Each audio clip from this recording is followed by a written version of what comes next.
欢迎来到明星新闻中国渠道，点击订阅频道，不要错过当天最热门的新闻。赵丽颖酱园弄原声曝光，先锋女性声音为何成为争议焦点？电影《酱园弄》悬案中，赵丽颖饰演的先锋女作家西林以极具辨识度的原声台词成为热议焦点。这位民国时期的进步女性，人前是优压制性的社交名媛，人后则是以彼为刃为女性发声的斗士。赵丽颖用声音塑造了角色的双面人格。她法庭上那句振聋发聩的女人杀服，为什么一定要有一个奸夫直指时代偏见，成为全片金句之一。然而正是这种刻意放慢的朗诵式表达，被部分观众吐槽像在读育儿经，认为其抑扬顿挫过于戏剧化，与影片整体氛围格格不入。台词设计背后的角色深意，细究西林这个角色，其台词风格实则暗藏玄机。作为参考民国作家苏青创作的知识女性，西林需要通过文字影响舆论，推动案件重审。赵丽颖在处理角色台词时，特意强化了知识分子的书面语感和舞台句式的感染力，尤其在监狱与章子怡对戏时，那句"我会把你的故事写成戏剧"，递出钢笔的瞬间，配合沉稳声线，完成了角色从旁观者到行动者的蜕变。这种带有表演性质的表达，恰恰符合角色作为舞台剧导演的身份设定。他本就是在用声音表演一场为女性争取话语权的社会戏剧。两极评价折射观众审美差异。关于赵丽颖台词的争议，本质是表演风格与观众期待的错位。支持者认为她突破性地撕碎了过往甜宠剧的声线桎梏，用冷冽烟嗓和铿锵顿挫传递出民国女性的觉醒力量。法庭戏不要屈服4个字就让人起鸡皮疙瘩。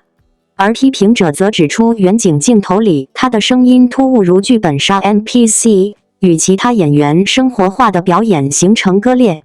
这种分歧在3人共读翻案台词的经典场景中尤为明显。有人盛赞赵丽颖高亢声线带来思想战力，也有人觉得破坏了章子怡、杨幂营造的压抑氛围。从争议看85花的转型阵痛，这场台词风波背后是85花转型实力派的必经之路。赵丽颖刻意放弃讨喜的配音，选择用原声挑战复杂文戏，虽不完美却勇气可嘉。就像她烟斗不离手的造型设计，那种雌雄莫辨的俊美与声音的粗粝感形成奇妙化学反应，让西林成为全片最具先锋性的符号。或许正如某位影评人所言，当我们在争论台词是否过火时，已经证明这个角色让人过目难忘。毕竟能引发讨论的表演，总比温吞水式的安全牌更有记忆点。赵丽颖在《酱园弄》中的原声台词一经曝光，迅速引发了广泛的讨论。有支持者称她声音坚韧有力，极具代入感，也有人质疑她的语气处理是否过于现代，不符合时代背景。更有部分争议集中在她所代表的先锋女性角色上。为什么一个女性发出坚定、独立的声音时，反而会成为舆论的靶心？赵丽颖在《酱园弄》里的这段原声，并非一场简单的表演尝试，它承载的是一个女演员对历史、对角色、对女性表达的自我理解与诠释。而这一切，也正是争议背后更深层的文化与性别对话。在《酱园弄》这部影片中，赵丽颖所饰演的角色代表了某种女性觉醒的姿态。她不是一个沉默忍让的传统女性，而是一个敢于发声、质问命运的先锋女性。这种角色类型在当下影视作品中越来越常见，但真正能够把握好这种人物张力的演员却并不多。赵丽颖作为一位从基层一路走来的女演员，其本身的经历就和这种向上突破的角色有着天然的契合。因此，她在声音上的处理也难免带有某种个人意志的传达，清晰、有力，带着不甘和不屈。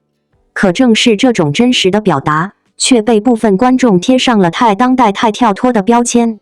我们不得不思考这样一个问题：当一个女性用坚定而非柔弱的声音去表达立场时，为什么我们下意识地觉得违和？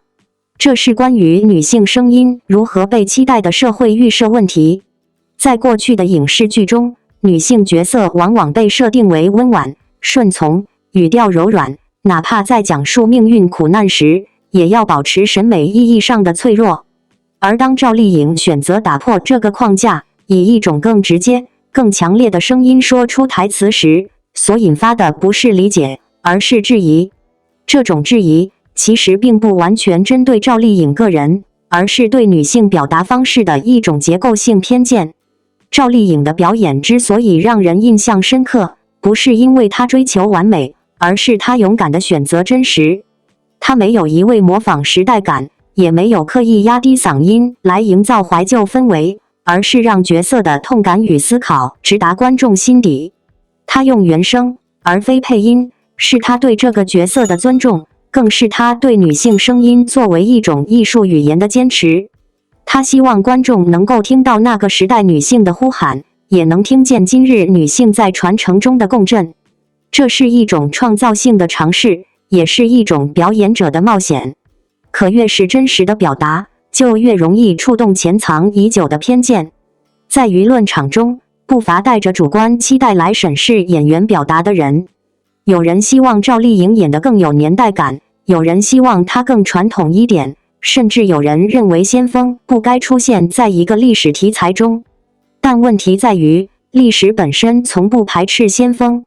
许多真正推动时代进程的女性，本就是在传统规则中高声呐喊的人。酱园弄本就不是一部按部就班的历史叙事作品，它带着鲜明的作者视角，试图挖掘女性如何在极端压迫之下挣扎求生，追求自我价值。而赵丽颖原声台词中的那股不妥协、不压抑的气息，恰恰呼应了这种核心精神。因此，我们要看到的是，赵丽颖不是台词念得不够像那个年代，而是她正在用自己对角色的理解，挑战对年代感的刻板认知。她的原声并不跳戏，相反，她打破了观众惯性中的审美预期，从而迫使我们重新思考，一个女性的声音到底应该是什么样子？是低声下气的？是泣不成声的？还是像赵丽颖那样，即使在痛苦中也不愿低头，依然坚定有力的？争议从来不是坏事，没有争议就没有突破。赵丽颖在这个角色上的尝试，恰恰反映了她对表演的再一次拓展。她不再满足于演得像，她想要演得真。而这种真，是需要演员有足够的自信、阅历和表演张力去承担的。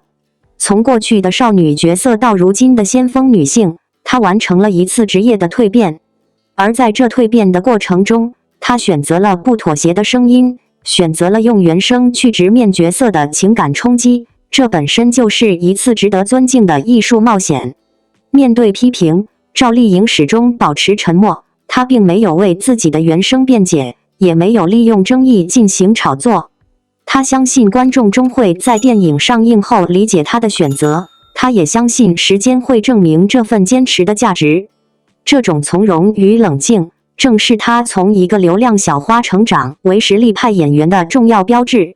她已经不再只是那个让人惊艳的赵丽颖，她正在成为一个拥有鲜明风格和表达意志的创作者。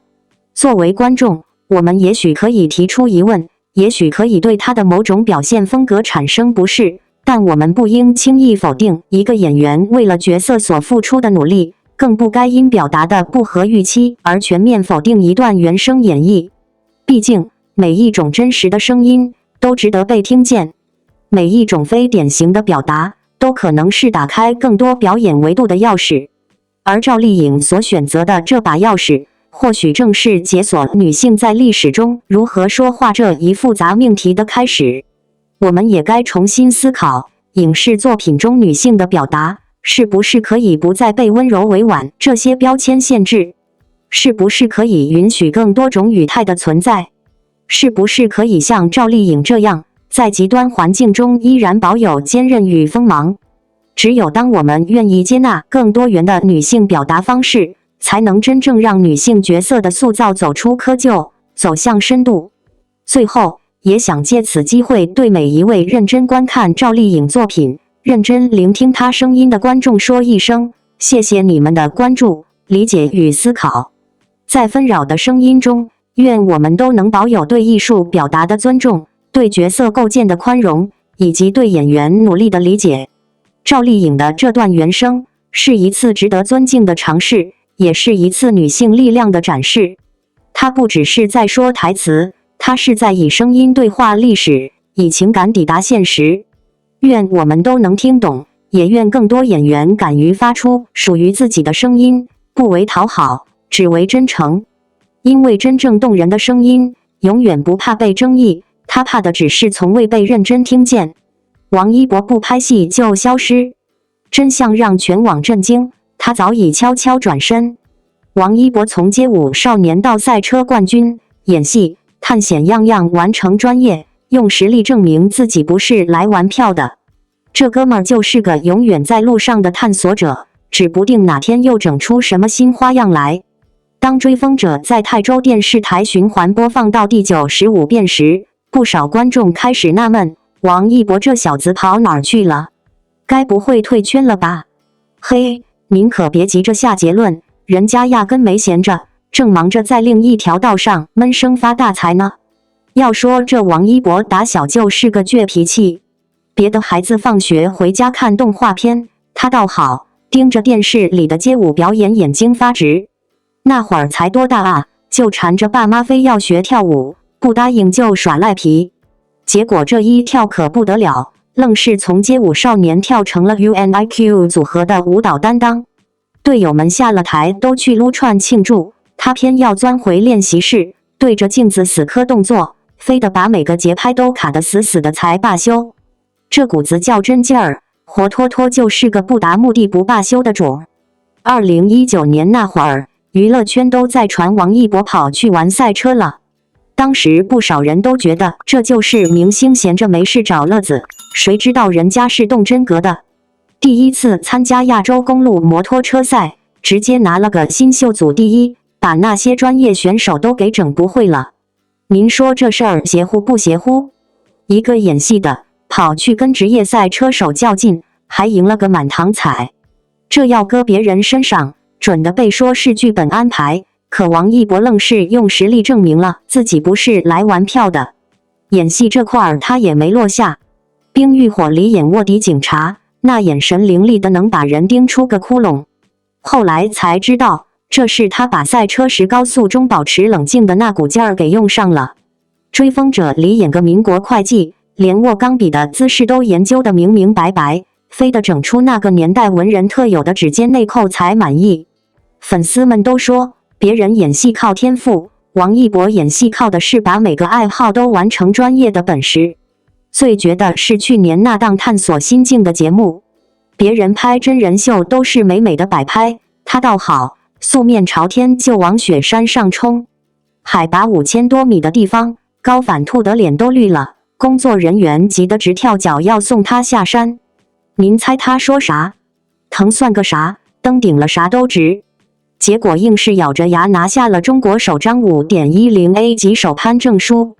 这事儿传到网上，网友们都炸锅了，这哥们儿是铁打的吧？要说王一博的音乐也是独树一帜，春晚跟萧敬腾合作的那首《我可以》，那段说唱节奏感强的像是踩着赛车油门写出来的。后来才知道，人家就是把赛车换挡的感觉给融到音乐里去了。还有那首《万物可爱》，里头混着雨林的虫鸣鸟叫，粉丝们都说别人采风去咖啡厅，王一博采风是去喂蚊子啊。现在您明白了吧？人家王一博不是消失了，是跑去开拓新地图了。娱乐圈还在那儿争番位比流量，他已经把赛道铺到了雪山玉林。从街舞到赛车，从演戏到探险，每件事都玩得有模有样。粉丝们都说他是干一行行一行的典型代表。要我说啊，这哥们儿就是个永远在路上的探索者，指不定哪天又给我们整出什么新花样来。您还别不信，就冲他这股子折腾劲儿，保不齐哪天新闻上就能看见王一博获得宇航员资格的标题。毕竟对这位爷来说，地上跑的、水里游的都玩遍了，下一步可不就得往天上发展吗？娱乐圈从不缺热闹与喧嚣，但真正能在这个纷繁复杂的环境中保持安静前行的艺人，却少之又少。王一博就是其中极为稀有的一位。有人调侃他不拍戏就消失，有人好奇他为什么不上综艺、不直播、不出现在热搜，但更多的人在他沉默的背后读出了那份难得的坚定与清醒。这个行业喜欢曝光度，喜欢热度，喜欢时时都在镜头前的感觉，而王一博却反其道而行。他拍戏时全情投入，一年也许只出现在公众面前寥寥几次。他不在镜头前营销自己，也不靠频繁营业博眼球。他总是拍完戏就人间蒸发，回归到那个普通却踏实的生活状态里。对一些不熟悉他的人来说，这种消失甚至会被误读为事业停滞。但对于真正理解他的人来说，这正是他走上另一条大道的开始。在如今这个节奏愈发焦躁的时代，太多人惧怕沉默，害怕看不见就会被遗忘。但王一博从不为这些所动，他的选择是从人群中退下来，把更多时间投入到打磨自己的内在。他把自己当作一块石头，不急于成为表面光鲜的宝石，而是在无数无人知晓的时间里静静雕琢、打磨，直到某天重新现身于大众视野，便已是锋芒不露却自带光芒。这样的坚持并不容易，尤其是对一个流量顶峰出道的人来说，不被看见本身就是一种巨大的冒险。但王一博敢于承担这种消失的风险，因为他清楚，真正能留下来的不是流量，而是作品。真正会被记住的，也不是曝光度，而是能力和深度。这条路他并不张扬，也从不解释太多。他不是沉默寡言，而是只说有意义的话。不是对外界冷漠，而是懂得把注意力留给真正值得投入的事情。他的转身不是逃避，而是主动选择。他在赛车赛道上全情投入，在幕后不断学习提升演技，在舞台之外静静拓宽人生的边界。他的生命并不局限于镜头之内，而是向着更广阔、更自由的方向延展。这份从容与笃定，也让他成为无数年轻人心中的榜样。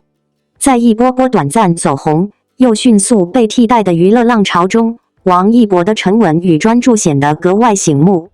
他不急着刷存在感，而是让作品成为自己的代言。他不渴望立刻得到认同，而是更愿意用时间和实力打动每一个真正看得见他努力的人。也正因为此，每一次他重新出现时，都能带来令人惊艳的变化。他没有轰轰烈烈地宣告我回来了，但观众一看到作品，便立刻明白他一直都在，只是悄悄进步，不动声色而已。这种安静的力量比喧嚣更有说服力，这种不争不抢的姿态比高调更具分量。我们也慢慢明白了，所谓消失，其实是一种选择，一种对自我节奏的把控，一种对内心诚实的坚持。他用一次次缺席换来了厚积薄发的能力，用一次次沉默锤炼了真正的价值。因为他知道，真正重要的不是看起来有多忙，而是能否留下值得回味的东西。而在这个过程中，粉丝们的理解与支持也成了他最大的底气。那些没有新作品时依然默默守候的身影，那些不被主流媒体关注却始终坚定表达喜爱的声音，那些一如既往创作、记录、陪伴他的力量，构成了王一博最坚实的后盾。正是这群人，用耐心回应了他的选择，用真心见证了他的成长。而你，也许正是其中的一员。你也许曾因为他长期不更新社交媒体而失落，也曾因为他突然出现在新剧中而惊喜。你也许曾在某个深夜翻看他旧有的采访视频，也曾为一段路透镜头剪出温柔的视频片段。你不是在等一个明星出现，而是在陪一个人前行。你知道他不会总是出现在最热闹的地方，但只要他站出来，一定值得所有的期待。我们都在这个被快节奏、快消费充斥的时代中，试图寻找某种真实、深刻的连接。而王一博恰恰提供了这样一种可能。他以行动告诉我们，沉默不是懦弱，而是信念；低调不是无能，而是自信。不说话也能有属于自己的强大表达力。愿你在喜欢王一博的同时，也能从他身上获得力量。愿你在被外界嘈杂打扰的时候，也能学会守住自己的节奏。愿你在生活的转弯处，也能像他一样，不慌不忙，坚定前行。如果说消失是一种表象，那它背后的真相，其实是另一次重塑的开始。王一博用他的方式，悄悄转身，悄悄生长，最终悄悄照亮了许多人前行的方向。而我们也依旧在这条路上，一边看他沉默，一边被他的坚持打动，一边等他归来，一边在心中说，没关系，我们等得起。感谢你仍在爱着这样一个不喧嚣却有力量的人，也感谢你愿意在浮躁世界里，和我们一起坚持这份缓慢而坚定的热爱。前路遥远，愿你我同行。感谢您观看视频。如果您觉得本时事通讯有用，请不要忘记点赞、评论和订阅。祝您生活愉快，充满活力。再见。